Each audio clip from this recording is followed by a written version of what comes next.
Okay, good afternoon. This is Thursday? May 22nd. Thursday, May May 22nd. 22nd at about 1:30-ish. This is the House Republican Caucus, and we're going to be dealing right now with S-127, which is an act relating to housing and housing development. So originated in general and housing, took a trip to Ways and Means, took a trip to appropriate, and Ways and Means amended it. Appropriations, I think, just concurred with both. And then there's a Kimball et al. Amendment. Not on the calendar is, but I believe was emailed to everybody, is a Sibilia, Representative Sibilia et al. Amendment. And then my understanding is that there's either a substitute amendment or another amendment coming from the rural caucus. So It's a very technical change. a very technical change. It'll be another Sibilia draft. Okay, so I don't know how that came out of whatever committee it went into, general and housing. We have the other ones. The Kimball Amendment came out of Ways and Means. Ways and Means people, what was that? Bill? Positive, I suspect it was 10-0 or something like that. 10-0. 1001? 10-0-1. Okay. Who was the one? Somebody was absent, Carol. Was absent. Carolyn? Okay. No, Carol Odie. Oh, Carolyn Odie.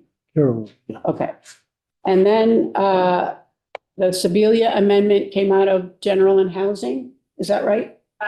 First Ways and Means. Yeah, it went through Ways and Means, Commerce, and then General Housing. So they straw polled over It this. was 280 in Ways, and 1 in Ways and Means. 281, Yeah. Ways and Means. Yeah. What reading? And did it go anywhere else? Civilian. Yes, it went to Commerce, and that was 281. then. 381, 281, unfavorable, both of them? Okay, so I don't know what the substitute. Same. Oh, and then it's- Wait, one? What is it in that general and housing? 281. Okay. Okay, so I don't know if someone, we're going to be hearing the big bill, the Mahali, the general and housing bill. And then I think, though, that the Ways and Means is a strike all amendment to that. So I don't know if you want to concentrate more on the strike all amendment, or do you want to hear the general and housing first? So the General and Housing Bill is practically the same exact bill that's passed the House back in March. H 479. Yeah. Okay, The only difference is there's an additional study in it to look at disability housing and what is really needed. Which there was no compromise from our committee. We all agreed that just both studies needed to be in there.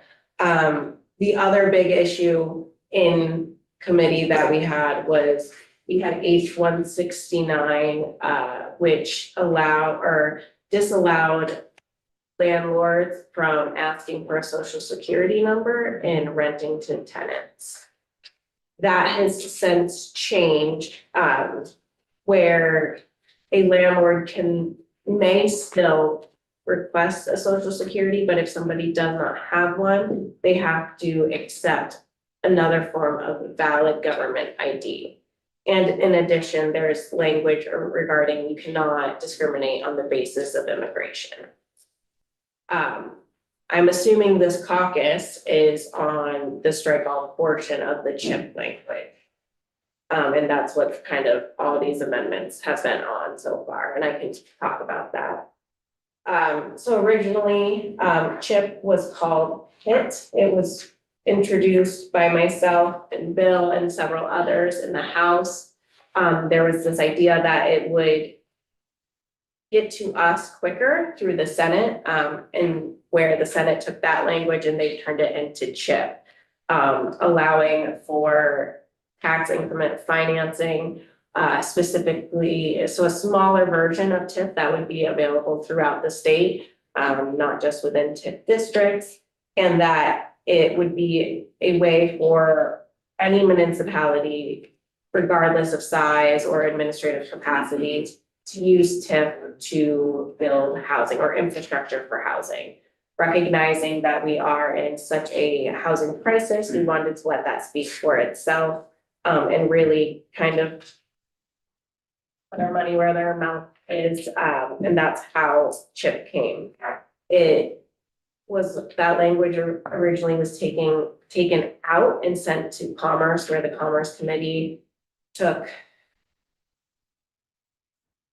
weeks of testimony on it, heard from all the housing advocates, from the governor's team, from the auditor who has never liked TIF, but really worked hard to compromise, understanding that when it came from the Senate, there was very little guardrails at all to this bill. And we all know that TIF comes from the Ed Fund. So Commerce did a great job of putting guardrails on. It then came to general housing, where we initially had a few other guardrails that we put in, which put in an affordability initiative, so not requiring affordability in the housing developments, but that if you were doing affordable housing, you could get an additional increment. Housing development would be construction, rehab, or renovation of any building. The site would be parcels on which the housing development is constructed and any immediately parcels connected. So that could be if you're using a sidewalk as infrastructure. And then a housing infrastructure agreement needs to be made between the developer and the municipality. So the thing that makes it different with CHIP versus TIP is that a developer could be the individual taking the liability rather than the municipality. So there's just, once again, it's giving more options. From the Senate, they had this idea that they changed it to be community housing, which would allow there to be commercial construction. So a lot of times we see mixed use and commercial on the first floor, residential on the top floors. Their language was 50-50, I believe. I'm looking at Tony from the Senate. Yes. That changed. You're 60. You went to 60 and then we went to 70, knowing that this would probably go to conference and that just to give more wiggle room in negotiations. But the whole point was we wanted to ensure that there are projects that are going to allow for communities and municipalities to really say, this is what we want. We want to meet our housing goals. We say where it is, understanding that infrastructure, we heard a lot last year in 181, that places that were in tier 2 would actually be tier 1 if they have wastewater and sewer. So we had all of these conversations. It changed. I think overall it was a decent bill and collaboration from Commerce and general and housing, and then it changed quite a bit. The intent, I think, really changed in Ways and Means. And because it did not have, the Ways and Means Amendment did not have the support of the body, there was this other compromise amendment, and I think Brett Marcotte could speak more on that. So that's the original bill or the original bill plus the Kimball Amendment? No, that's Just the original bill. So the Kimball Amendment is House Ways and Means. So I don't know, Marty, if you want to explain that, you were. Well, Mark. Yeah. Oh, Marcotte, are you on that? You're on that bill. Okay, go ahead. Okay, so the major points, after we had caucus of the whole, I think housing and general housing and Commerce had a joint hearing on Thursday. And we had caucus of the whole on Friday. And after that, we had a sit down and had a discussion and decided that we didn't need location in the bill, so that's been removed. We also discussed chipboard, and that really complicated things, as it came out of Ways and Means. And so, another idea that we came up with was to, eliminate chipboard, but add, VHCD and VHFA to the Betsy board just for chip. And also, add the Commissioner of Housing and Community Development as a non-voting member, so that we then have housing, people on the board when they're looking at chip. I think those are the two major pieces that we made changes to. There's some minor, language changes. We're now calling it mixed income housing. And we also, gave Betsy 45 days to come up with a response of approval or denial after they receive a completed application. So I just want to make sure I have everything. So the Kimball et al. Amendment takes out the location. It's been removed. The chipboard has been removed, but you've added VHFA and VHCB members to the tip board, as well as the commissioner, the VEPC board, The Betsy added, board, okay. Only for chip. only for chip. And then That the makes it- commissioner of housing and That community. makes an 11-member board for chip. Okay, so there'll be one member from VHFA, one from VHCB, the Commissioner of Housing and Community Development, and housing, one person from housing, like construction or landlord or renter or, That's not what the chip's about. okay. So that's not. So that's not added, you're not adding a person there. okay. The HCB is not a voting member. Okay, Right, they're there for consultation. okay, okay. So that's it. Okay, Wasn't there another piece where if the governor, Oh, that's right. 5 million, So for the cap, so the $40 million cap. Yeah. We heard, so in veggie, there's already, we already have a process to extend that cap if it's needed in any one year. And so we put that language, that same language into here, so that the governor could request from the joint fiscal committee to extend the cap another 5 million in any one year if the cap is met. And there's criteria for Betsy, to bring information to the joint fiscal committee and that type of stuff. So okay, so replicating what's already in the Betsy statute. the governor can request an additional 5 million through the joint fiscal committee, and they would approve the 5 million increase into They the cap. they can. Okay, so is that the same way that the TIF would work? I mean, TIF works that way? No, there's no cap on it. No cap on TIF. The cap on TIF is how many that they can be How approved. many approvals, how many projects are approved Correct. per county, correct? Well, only 2 per county, but there was only 6 TIFs altogether. I Okay, think there's 3 or 4 left. There's 4 left. we're left, okay. Okay. Something else, just, And also, excuse me, actually, we also extended the sunset on TIF to match JIP. So it's the end of 2031, 31, yes. okay. Ashley, I was gonna mention that there's now a sunset on big tip. But also just be cognizant that the rulemaking for Betsy is gonna take about a year.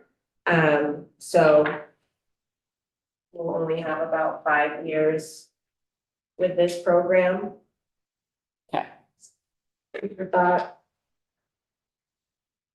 okay, so does anybody have any questions so far on what we've heard? Originally, when it left my committee, and I think when it left Ashley's committee, it was a 10-year program on CHIP, and it was reduced to 5 years in the House Ways and Means.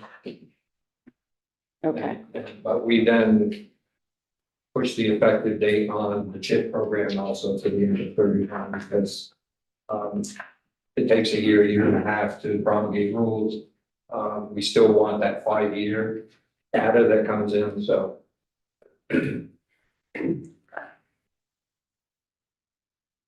Okay, so then, not appropriations, Jim? It came out 8-3 out of your committee, Well, the whole bill, that was the whole. including the Kimball The amendment. straw poll Straw poll. of the Mike's amendment, and Charlie's amendment. And that was 7-4 on the. Okay, so the general and housing came out 8-3 straw poll. And then, the Kimball amendment, Housing with the Ways and Means amendment. with the House Ways and Means Committee. Okay, and then the Kimball amendment was 7-4. Yes. Okay, so party lines on that, almost party lines on the other. Okay, so then we have a rural caucus amendment that I think was sent to everyone this morning or last night. I can't remember when we got it. So Lisa, as co-chair, you can let us know what happened there. Okay, thanks, everybody. There is a new rural caucus amendment. Betsy Ann had sent us one earlier today. This one is version 1.2, and it's just, there's a minor technical change, which I'll in a minute. So the first instance of amendment is to, I'm gonna make this bigger so I can read it. Expand the improvements section to include electricity infrastructure. So there's nothing in there about power poles or power lines currently. So this is to add that in. The second instance of amendment is to lower the threshold for floor space that is devoted to housing to 51%. Just briefly, the reasoning behind that, well, I should go back to the first one. The reasoning behind that is they're asking us to electrify everything. So how can we build developments without appropriate electrical infrastructure? The second one, lowering the floor area threshold for dwelling spaces. This is in particular helpful when there are vacant buildings in your community, such as old general stores, schools that are no longer being used. They have big open spaces, like for instance, the selling floor of a store or the gymnasium of a school. Those are the easiest spaces to convert into housing, and they could be used for appropriate community spaces such as daycares, senior centers, libraries, things like that. So just asking that threshold be lowered to take into consideration those larger, harder to repurpose buildings. And we all know our struggling small towns don't have the funds to repurpose those buildings, and sometimes they just fall into the hole. The third instance of amendment has, I think now 4 parts, 3 of them. They're all about the but-for test. So the first of those is removing the reference to the but-for test in one part of the application section, which is section 1910. The fourth removes the actual but-for test. The fifth removes a specific directive to engage in rulemaking on the but-for test. And then the sixth, which is coming in the next version of the amendment, which you may not have gotten yet.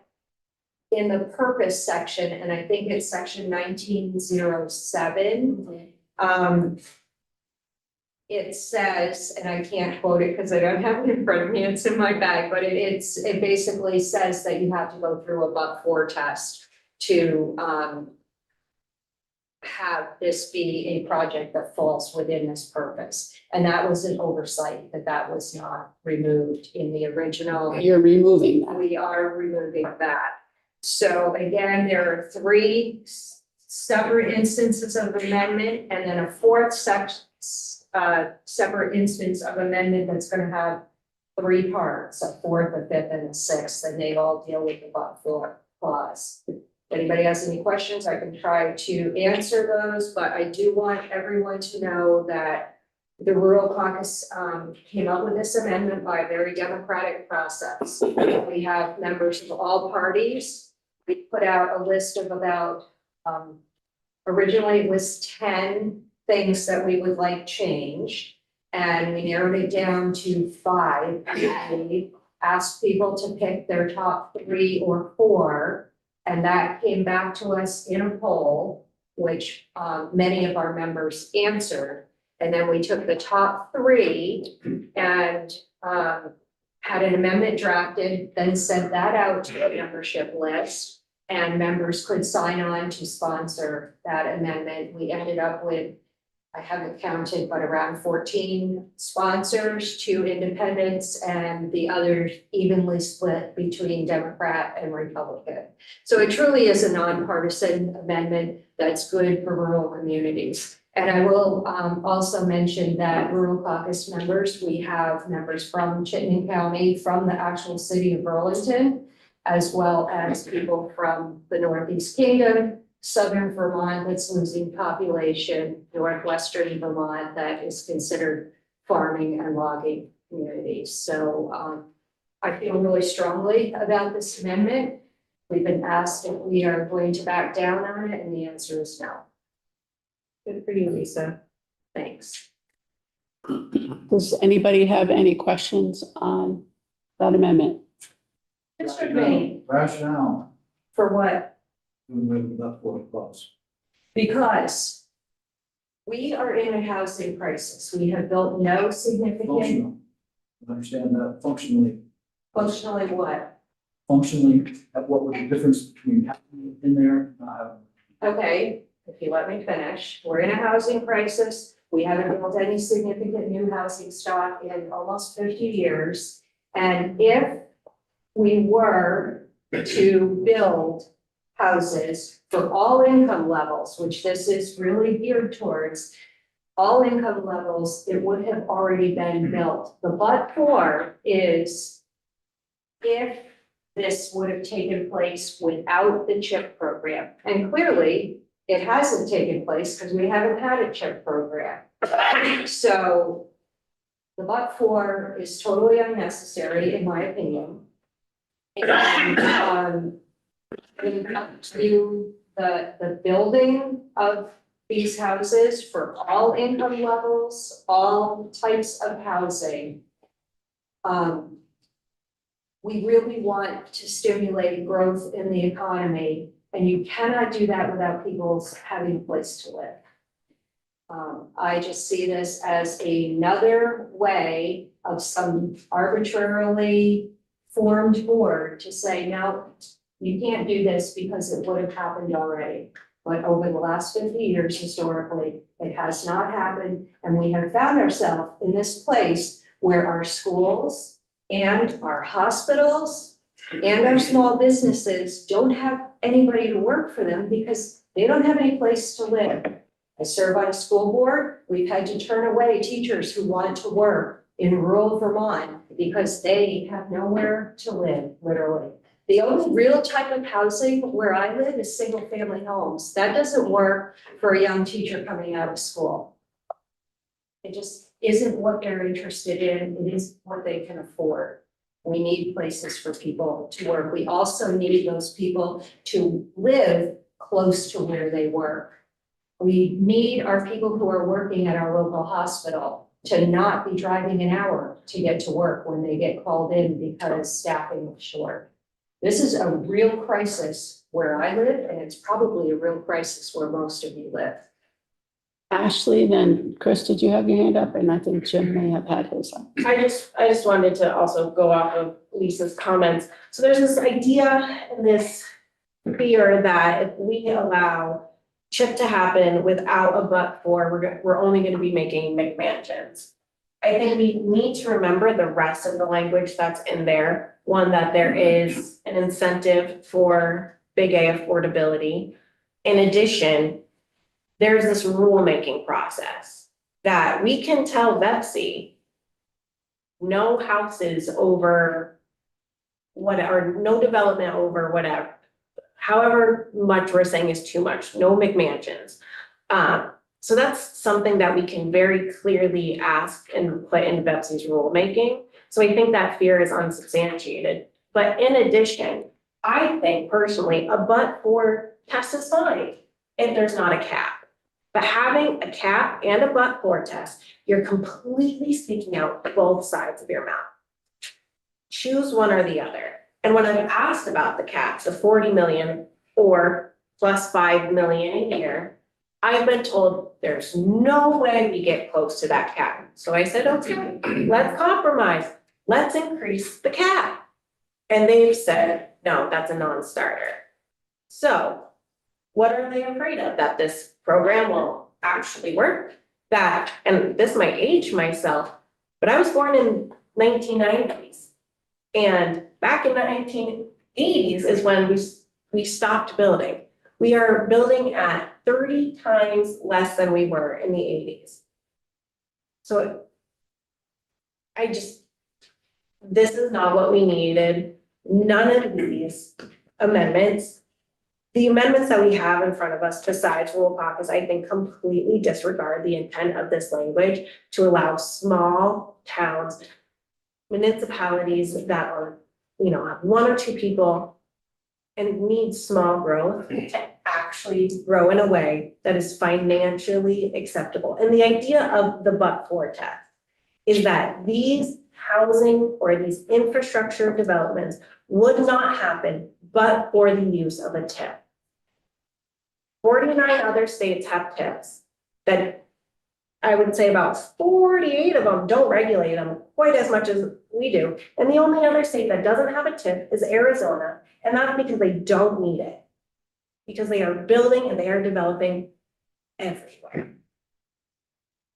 This completely disregards the fact that we are in a housing crisis, that we've been working for it, or at least our administration's been working on this for the last 8 years.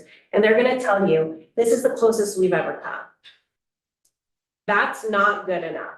Getting close is not good enough. You don't almost win the race. You win the race by crossing the dam line. Let's do it. Chris. Just a little reflection, but I was on the Betsy board and chair for a period of time. And the but-for is a very slippery slope. What it is completely subjective. You cannot, there's no way to prove that but-for something because it's all subjective. And I will tell you that we struggled as a pet and got criticized by Hopper because we let things go and after it satisfied the but-for in the committee's sense, but then afterwards something might have gone sideways and well, with the but-for it, and then you've got all sorts of arguments. I'm telling you, get rid of the but-for because it is just the place to have an argument. Can I add something to that from the Betsy board? They had mentioned the other day that all along they have kept in the back of their minds the idea of a but-for. It's not a formal request of them, but they do try to encourage projects that need the help, not the projects that were going to happen anyway. So they have always thought about this. It just hasn't been required of them to do. So they're being very thoughtful about applications as it is. And my understanding is they will continue to be so. They just don't need, there is hardly a way to prove it in legislation. You know, when we require it in legislation, it's really hard for them to prove. Especially because we need to remember this bill is about infrastructure. It's not about building the actual houses. It is only about building infrastructure to allow a housing development to happen.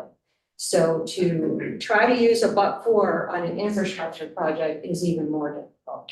And so we have Jim, did you have something? I'm just thinking. Okay, so Marty and then Richard and then Todd. I just want to give you the impression from the Ways and Means Committee that did put the but-for in there. And we think of it more in terms of protection of public funds, figuring that if we are going to put public funds into this, we want to make sure it's going someplace where it really needs it. And as Lisa and Ashley have said, these are hopefully projects that need to happen. But the idea is that if you're gonna put public funds into this, we wanna make sure it goes to a project that indeed needs the public funds as part of their capital stack in order to make the whole thing work. Because TIP is not gonna be the whole financing project or the whole financing part of the project by any means. But the concern is that as part of this, it has a housing infrastructure agreement that needs to be signed between a potential developer and the municipality. And as part of the application, you have to put in all the costs and why you need to do this, that, and the other thing. And it would seem to me that having all of that laid out, you're gonna automatically pass a but-for test if you say, I need this extra $10 million in order to extend this water line, because otherwise I don't have enough money to make it happen. So I don't see it as being a burden, and we have tried to make it as simple as possible so that it's part of the application process, that you don't have to turn around and write up a whole nother grant application in order to make it happen. So functionally, I don't believe it's a problem, and I feel it serves as a protection of public funds to making sure that we are applying these funds places that we fit. All right. You gotta get the but-fors out, because you keep saying bet-for all the time, you're gonna have a whole school bus full of fifth grade boys laughing, unbelievable. So get rid of the but-for. All right, let's think back, and Representative North's, spreadsheet. You know, this it pays down the road huge for our whole state, not just education, but our healthcare and everything else. So we've got to grow. We've got to grow our population. Our demographics suck. All right. And help me. I was young once. I was young when they put in the original infrastructure in Newport and Derby and probably Lyndonville, St. Johnsbury and everywhere else. Larry, did they use public money to put in those original infrastructures, or did the towns pay it all out of pocket? Funded. Just towns paying for it. Newport had the first two. You know, and all of our wastewater facilities, I don't know of any of them that aren't max right to the guild right now. So they all need upgrade to receive more housing. And we need to extend water lines. Derby's got a few places with some beautiful projects, and they're gonna have to extend, well, hey, some of them don't need sewer. They're on terrific, great soil, because we had that in Derby. But, and I don't own it, Jim. I don't own it. And it's there, but, you know, I don't know if A&R would go along with it, but as Rob put in his thing, you know, there are places like that. Didn't you write that in? All right, someone did, one of them. Maybe it was Kimball's, but anyway, it just makes sense.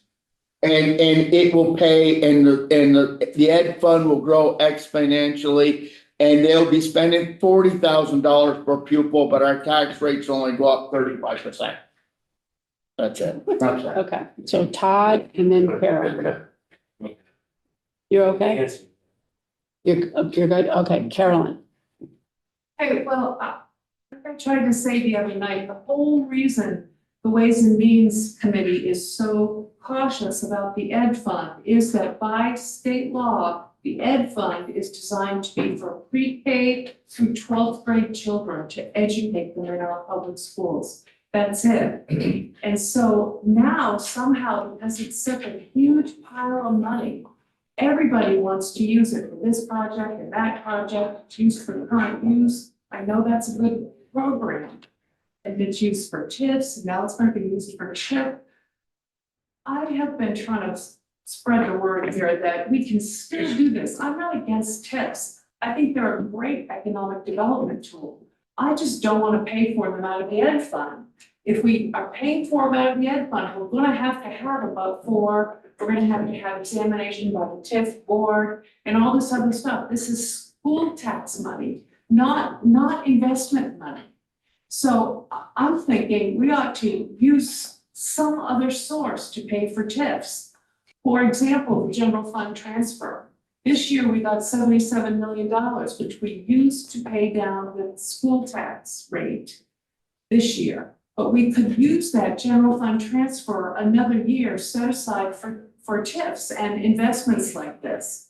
That way, we wouldn't endanger the ed fund, but we would have some revenue. We could also use the purchase and use tax. So I was talking to Matt about using that purchase and use tax because his transportation fund is always wanting about 30 to 50 million. That's how much money per purchase and use generates in a year. We could also use whatever he doesn't use for choice. So We need it all. Transportation needs it all. Maybe we ought to decouple property taxes from the ed fund and give it all to the general fund and let the general fund feed the ed fund. Anybody else have any questions? No? Okay.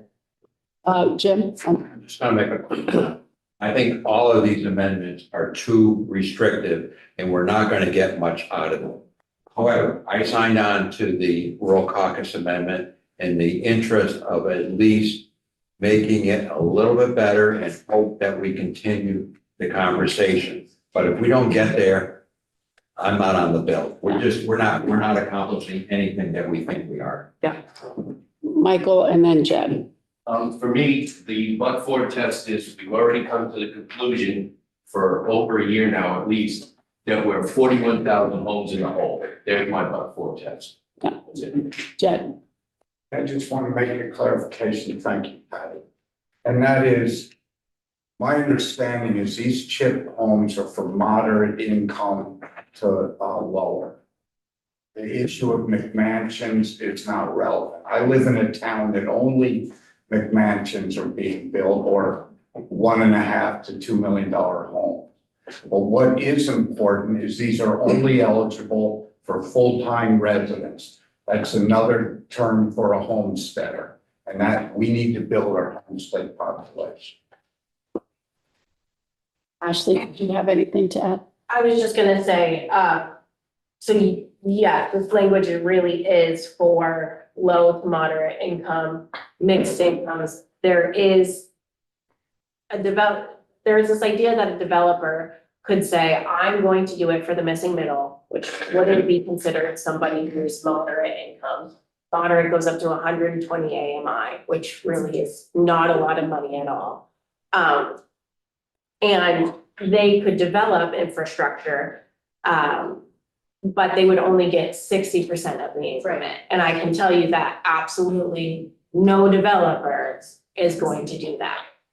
It doesn't matter what their stack is, they're not gonna be able to do it on a 60% increment. And just to be clear, the bill originally, did it have something about residential in perpetuity? Yes. And that's removed? No, it's Still in there. Still in there? Originally, when it came from the Senate, it did not. Commerce had, But when it came to us, it was up 100% on the ad fund, and I think 80% on the. no, they're talking about, primary residence. Primary residence in Oh, perpetuity. Yeah, it was put in there, but it was only for the life of the loan. Only Yeah, and so then we had made some changes that in the first sale, the initial sale, it had to be primary. Okay. And there's this concern specifically by Vermont Leagues of Cities and Towns that who is going to be monitoring after. So there's, it's unknown. This has become much more complicated than it has to be. I understand the idea of protecting the ed fund is very important to me, especially in Fairfax in Georgia. And so get rid of the cap or raise the cap. Again, if we're not gonna hit the cap, what's the problem with raising it? We're not gonna come close. So last question, Tom. Just comment, residency is difficult to monitor. The language was changed to bona fide domicile, which is, that's where you're registered to vote, what's on your driver's license, that's easier to verify. It's when the sale than residency, so I think that's where it stands. Was gonna be the listers, Right. through their, land, yeah, their BPTR. Okay. is the committee suggesting we pass it or do we defeat it? My understanding is general on housing, they liked their original bill. They don't like what the I would Ways say and the Means that- consensus is that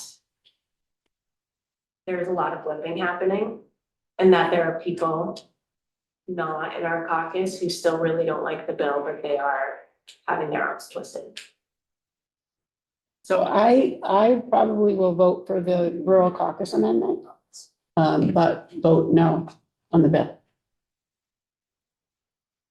I just think it's way too restrictive. If we're gonna try to build housing, this is not the bill that's gonna get it done. We should, I'd love to see a strike all on, and put H 479 that came out of here months ago. It's in the Senate right now. I take it in a heartbeat, so. Okay, Teresa, we're offline. Thank you.